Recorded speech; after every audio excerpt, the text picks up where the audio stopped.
أعوذ بالله من الشيطان الرجيم. بسم الله الرحمن الرحيم. الحمد لله الذي خلق السماوات والأرض وجعل الظلمات والنور ثم الذين كفروا بربهم يعدلون. هو الذي خلقكم من طين ثم قضى أجلا وأجل مسمى عنده ثم أنتم تمترون. وهو الله في السماوات وفي الأرض يعلم سركم وجهركم ويعلم ما تكسبون. وما تأتيهم من آية من آيات ربهم إلا كانوا عنها معرضين. فقد كذبوا بالحق لما جاءهم فسوف يأتيهم أنباء ما كانوا به يستهزئون. ألم يروا كم أهلكنا من قبلهم من قرن مكناهم في الأرض ما لم نمكن لكم وأرسلنا السماء عليهم مدرارا وجعلنا الأنهار تجري من تحتهم فأهلكناهم بذنوبهم وأنشأنا من بعدهم قرنا آخرين. یہ سورہ انعام کی پہلی 6 آیتیں ہیں جو میں نے ابھی آپ کے سامنے تلاوت کی ہے. یہاں سے سورہ انعام شروع ہو رہی ہے. اس سے پہلے جو صورتیں آئی ہیں سورہ بقرہ، سورہ آل عمران، سورہ نساء اور سورہ مائدہ، یہ چاروں کی چاروں صورتیں مدنی تھیں، یعنی جو نبی کریم صلی اللہ علیہ وسلم کی ہجرت کے بعد نازل ہوئی تھی. اور یہ پہلی صورت ہے جو مکی ہے، سورۃ الانعام، جو مکہ مکرمہ میں نازل ہوئی تھی. اور بعض روایات سے معلوم ہوتا ہے کہ اس کی چند آیتوں کو مستثنا کر کے باقی پوری صورت اکٹھی نازل ہوئی تھی. اور بعض روایت سے معلوم ہوتا ہے کہ بہت سے فرشتے اس کو لے کر آئے تھے.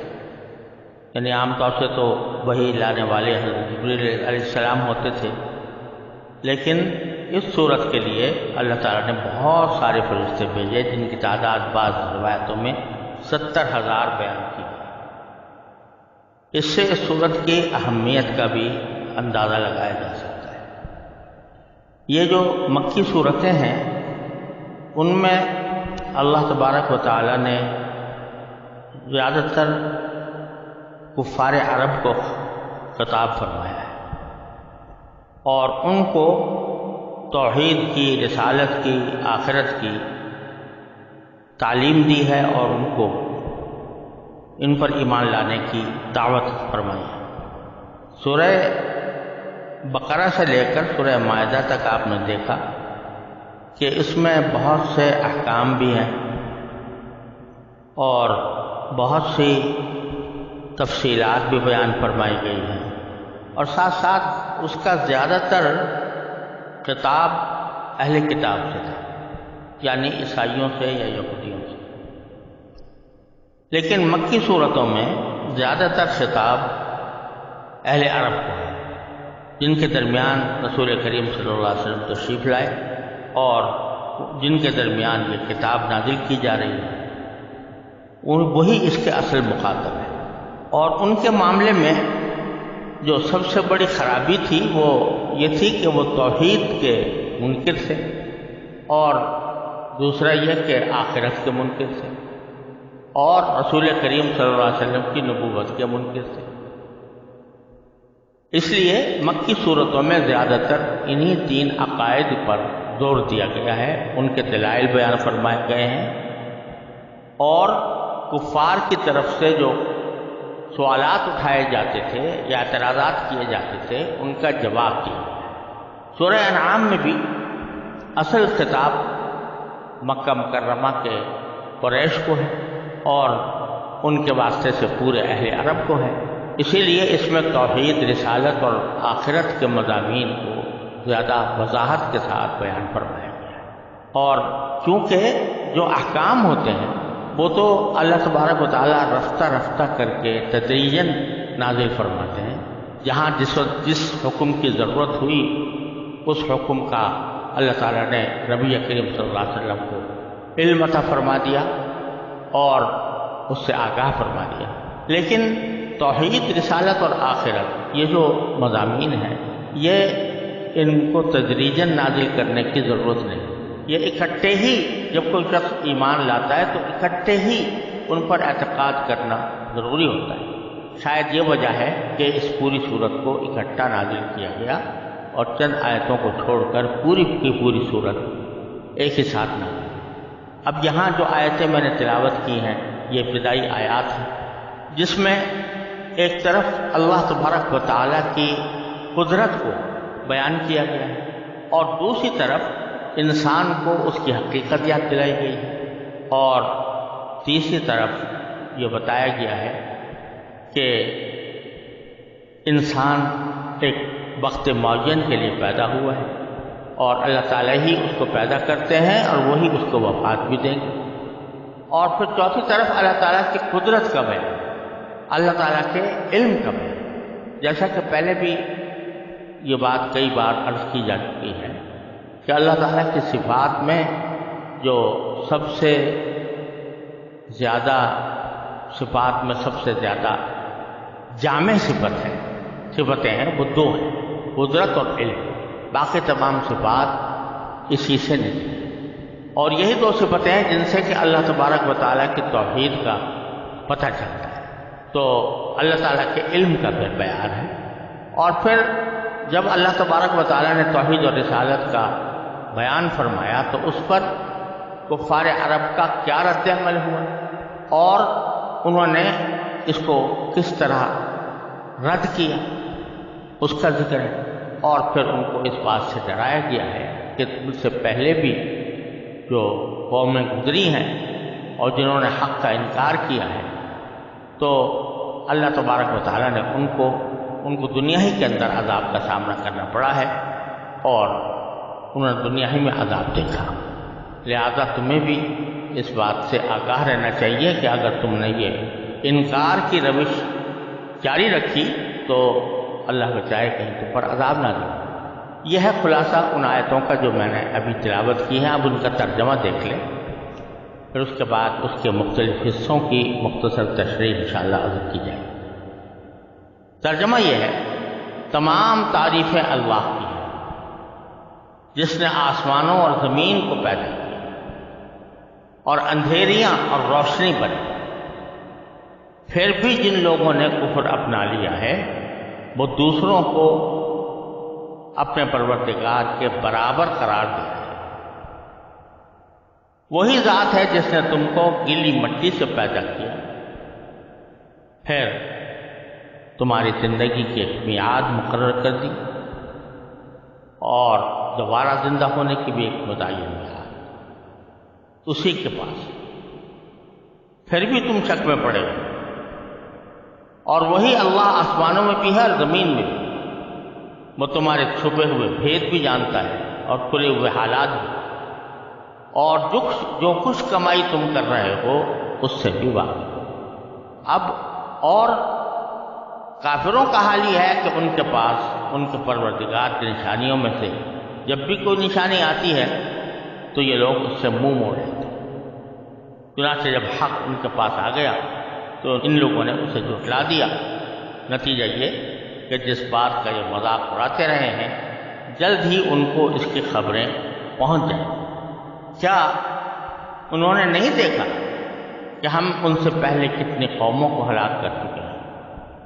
ان کو ہم نے زمین میں وہ اقتدار دیا تھا جو تمہیں نہیں دی۔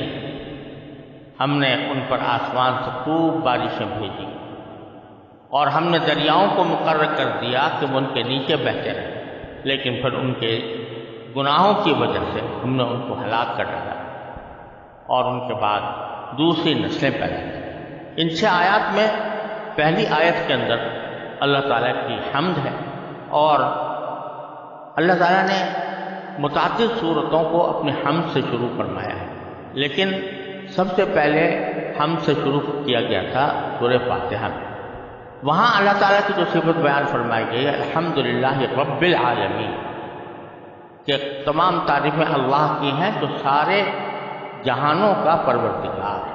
تو یہ صفت تو وہاں پر بیان کی گئی ہے، اور اس میں تمام عالموں کا ذکر ہے، جس میں زمین کا عالم بھی ہے، آسمان کا عالم بھی ہے، انسانوں کا عالم بھی ہے، جنات کا بھی ہے، جانوروں کا بھی ہے، غرض پوری کائنات اس کے دائرے میں آ جاتی ہے۔ اور آگے کی صورتوں میں جہاں اللہ تعالیٰ کی حمد کا ذکر ہے تو وہاں اللہ تعالیٰ کی خاص خاص صفات بیان فرمائی۔ تو گویا سورہ فاتحہ میں جو رب العالمین فرمایا گیا تھا اور اس کی حمد کی گئی تھی، اس کی جزیات مختلف صورتوں میں اللہ تعالیٰ نے نازل فرمائی۔ مثلا سورہ کہف میں الحمدللہ الذی انزل علی عبدہ الکتاب ولم یجعلہ عوجا، وہاں کہ ہم اس ذات کی ہے جس کے اوپر اللہ تعالیٰ نے کتاب نازل کی، اس ذات کی ہے جس نے اپنے بندے پر کتاب نازل کی۔ تو وہاں رب العالمین کا ایک جزیہ یہ بیان کیا گیا ہے کہ اللہ تعالیٰ کے رب العالمین کا ایک مظہر یہ کہ اس نے اپنے بندے پر کتاب نازل کی۔ کہیں الحمدللہ فاطر السماوات والارض کہ تعریفیں اللہ کی ہیں جو تمام آسمانوں کا پیدا کرنا۔ اب یہ پیدا کرنا جو ہے یہ بھی رب العالمین کا ایک جزوی صفت ہے، رب العالمین کی جزوی صفت ہے۔ اسی طرح یہاں پر الحمدللہ الذی خلق السماوات والارض، یہاں رب العالمین کی ایک جزوی صفت یہ بیان فرمائی جا رہی ہے کہ تمام تعریفیں اس اللہ کی ہیں جس نے آسمانوں کو بھی پیدا کیا، زمین کو بھی پیدا کیا۔ یہ بتلانا منظور ہے کہ ایسا نہیں ہے کہ اللہ تعالیٰ کی تخلیق صرف کسی ایک چیز کے ساتھ محدود ہو، جیسا کہ کفار جو عرب کے تھے وہ یہ کہتے تھے کہ پیدا تو آسمان کر دی ہے اللہ تعالیٰ نے اور زمین بھی کر دی، لیکن آسمانوں کا تو تمام کام اللہ تعالیٰ خود فرماتے ہیں، اور ملائے اعلیٰ کے اندر جو کچھ بھی ہو رہا ہوتا ہے وہ اللہ تعالیٰ کی تخلیق سے اور اس کے ارادے سے ہوتا ہے۔ لیکن جہاں تک زمین کا تعلق ہے، زمین پر اس نے کچھ دیوتا بنائے ہوئے ہیں، اور وہ دیوتا بھی بذات خود خدا ہیں، چھوٹے چھوٹے خدا اسے بنائے ہوئے ہیں۔ لہذا ہمارا معاملہ کیونکہ زمین سے تعلق رکھتا ہے تو اس واسطے ہمیں انہی دیوتاؤں کی طرف رجوع کرنا چاہیے اپنی مشکلات میں، جن کو اللہ تعالیٰ نے یہاں پر زمین میں دیوتا بنایا ہے۔ یہ ایک فاسد عقیدہ تھا۔ تو خلق السماوات والارض میں یہ بتا دیا کہ ایسا نہیں ہے کہ آسمانوں کی تخلیق کسی اور نے کی ہو، زمین کی تخلیق کسی اور نے کی ہو، اور آسمانوں کا انتظام کوئی اور کرتا ہو اور زمین کا انتظام کوئی اور کرتا ہو۔ یہ خیال بالکل غلط ہے۔ تمام آسمانوں کا انتظام بھی باری تعالیٰ فرماتے ہیں، زمین کا انتظام جہاں تخلیق فرمائی ہے تو اس کا انتظام بھی یہی فرمایا۔ وَجَعَلَ الظُّلُمَاتِ وَالنُّورَ، اور وہ اللہ کے جس نے اندھیریاں بھی پیدا کی اور روشنی بھی پیدا کی۔ اندھیریاں پیدا کی ہیں وہ بھی اسی کی تخلیق ہے، اور نور پیدا کیا ہے تو وہ بھی اسی کی تخلیق ہے۔ دوسری طرف ظلمات محاورے کے اندر استعمال میں بکثرت باطل کے لیے استعمال ہوتا ہے، باطل کے اندھیرے، اور نور استعمال ہوتا ہے ہدایت سے۔ تو گویا اس میں یہ بھی فرما دیا کہ جتنے باطل چیزیں ہیں یا شر ہیں وہ بھی اللہ کے پیدا کیے ہوئے ہیں، اور جو ہدایت کے راستے ہیں، ٹھیک چیزیں ہیں، وہ بھی اللہ تعالیٰ کے پیدا کی۔ تردید کی جا رہی ہے ان مجوسیوں کی کہ جو یہ کہتے تھے کہ خالق خیر اور ہے اور خالق شر کوئی اور ہے۔ وہ کہتے تھے کہ اچھائی کا پیدا کرنے والا تو یزداں ہے، اور برائی اور بری چیزوں کا پیدا کرنے والا اہرمن ہے۔ تو یہاں پر فرمایا جا رہا ہے کہ اندھیریوں کو پیدا کرنے والا بھی وہی اور نور کو پیدا کرنے والا بھی وہی، اور دونوں کا ذکر کرتے ہوئے ظلمات کو پہلے ذکر کیا ہے، اندھیروں کو، اور روشنی کو اس کے بعد، اس لیے کہ اس کائنات میں اصل اندھیرا ہے۔ جب تک اللہ تبارک و تعالیٰ نے اس میں نور پیدا نہیں فرمایا تھا اس وقت تک یہاں اندھیری تھی۔ اس پر اللہ تعالیٰ نے پھر نور پیدا فرما دی تو وہ نور ہو گیا۔ یہ بات واضح ہوتی ہے سورہ یاسین کی اس آیت سے جس میں قرآن کریم نے یہ فرمایا وَآیَةٌ لَهُمُ اللَّیْلُ نَسْلَخُ مِنْهُ النَّهَارَ فَإِذَا هُمْ مُظْلِمُونَ، کہ لوگوں کے لیے رات ایک نشانی ہے کہ ہم اس رات سے دن کا چھلکا اتار تو وہ سب تاریکی میں آ جاتے ہیں۔ کیا مانا؟ چھلکا جب کسی چیز پر چڑھا ہوا ہوتا ہے تو اندر جو چیز ہے وہ اصل ہوتی ہے اور چھلکا اس کے اوپر ایک اس کی حفاظت کے لیے بنایا جاتا ہے۔ تو اصل چیز جو ہے وہ اندر مغز ہوتا ہے، چھلکا جو ہے وہ ایک ایسی چیز ہوتی ہے کہ جو تابع ہوتی ہے یا عارض۔ تو اللہ تعالیٰ نے فرمایا کہ اصل چیز رات تھی، لیکن رات کا میں سے چھلکا ہم اتار دیتے ہیں دن کا تو پھر وہ تاریکی میں رہ جاتے ہیں۔ یعنی دن کے وقت میں اللہ تعالیٰ نے اس پر ایک روشنی کا چھلکا چڑھایا ہوا تھا، رات کے وقت میں وہ چھلکا اتار دیا جاتا ہے تو وہ تاریکی میں چلے جاتے ہیں۔ تو یہ ظلمات گویا اصل ہے اور نور جو ہے وہ اللہ تعالیٰ کی تخلیق سے اس میں پیدا ہوا۔ اللہ تعالیٰ نے ظلمات بھی پیدا کی پہلے اور اس کے بعد اس میں نور بھی پیدا کیا، اور اس سے آپ یہ بھی دیکھ سکتے ہیں کہ حق اور باطل اور خیر اور شر وہ دونوں کے دونوں اللہ تبارک و تعالیٰ کی تخلیق سے پیدا ہوئے۔ ثم الذین کفروا بربہم یعدلون، یہ سب وہ مانتے تھے کہ آسمان و زمین کی تخلیق اللہ نے کی، لیکن معاملہ یہ کہتے تھے کہ آسمان کی تخلیق کرنے کے بعد اس کے معاملات تو اللہ تعالیٰ نے اپنے پاس رکھے ہوئے ہیں اور زمین کی تخلیق کر کے اس کا انتظام خود دیوتاؤں کو سونپ دیا ہے۔ تو اللہ تعالیٰ فرماتے ہیں یہ سب جاننے کے باوجود کہ اللہ ہی نے زمین آسمان کو پیدا کیا، اللہ ہی نے اندھیریاں روشنی بنائی، پھر بھی جن لوگوں نے کفر اپنا لیا ہے وہ دوسروں کو خدائی میں اپنے پروردگار کے برابر قرار کہ جس طرح اللہ تعالیٰ عبادت کا مستحق ہے اسی طریقے سے یہ دیوتا بھی عبادت کے مستحق ہے، تو کوئی اللہ تعالیٰ کے ساتھ ان کو برابر کر۔ پھر انسان کو اس کی حقیقت یاد دلائی گئی ہے کہ آج تو تم بڑے بڑھ چڑھ کر بحث و مباحثے کر رہے ہیں، اللہ تعالیٰ کی ذات و صفات کے اندر تم اپنے فلسفے پیش کر رہے ہو، حالانکہ تمہاری حقیقت کیا ہے؟ وَالَّذِي خَلَقَكُم مِّن طِينٍ، تم میں تو اللہ نے ایک گیلی مٹی سے پیدا کیا۔ مٹی وہ کیا حقیقت ہے اس مٹی؟ تو اپنی حقیقت پر غور کرو کہ تمہیں اللہ نے مٹی سے پیدا کیا تھا، گیلی مٹی سے۔ اس کا ایک تو پہلو یہ ہے کہ پہلے انسان حضرت آدم علیہ السلام کو اللہ تعالیٰ نے مٹی سے پیدا کیا تھا، اشارہ اس کی طرف بھی ہو سکتا ہے کہ تمہارے جو جد امجد ہیں وہ مٹی سے پیدا کیے گئے۔